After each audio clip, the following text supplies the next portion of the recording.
Did you know buying your first home in British Columbia could save you enough in taxes to fund a kitchen renovation?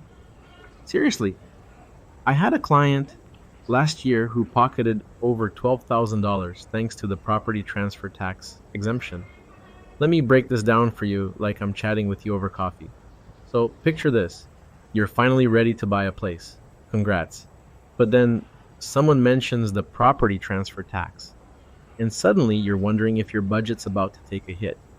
Here's the thing: BC's got these sneaky exemptions that most folks don't know about. First time buyers, if your home's under $500,000, you could dodge the entire tax. Even if you're eyeing a new build up to 750,000, there's a loophole. But, and this is key, you've got to live there full time. No Airbnb side hustles for at least a year, okay? Oh, and then here's a curveball. Foreign buyers usually get slapped with a 20% surcharge, but if you're in the provincial nominee program, that extra tax vanishes. I helped a nurse from Australia last spring who saved almost $200,000 because of that exemption. Her reaction? Priceless. Family transfers are another hidden gem. Imagine your grandma wants to pass down her condo. If it's her primary residence, you might skip the tax altogether, as long as someone's lived there for 6 months. Just don't try to game the system. I've seen folks get audited years later, facing fines up to 100 grand or even jail time. Not worth it.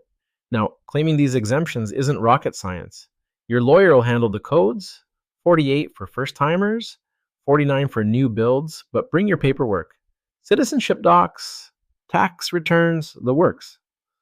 One client forgot her spouse's residency card and nearly lost the exemption. Stress we didn't need. Here's my realtor confession: I almost missed a vacant land exemption for a client building a custom home. Turns out, if you buy empty land and build within 18 months, you can claw back that initial tax. Save them 8 grand. Lesson: always ask what if. So here's my question for you: have you double checked which exemptions you qualify for, or are you leaving cash on the table? If you want to read more about this topic, see the link in the description. And hey, if you found this useful, hit that like button. Otherwise, the algorithm might replace me with a spreadsheet. Nobody wants that.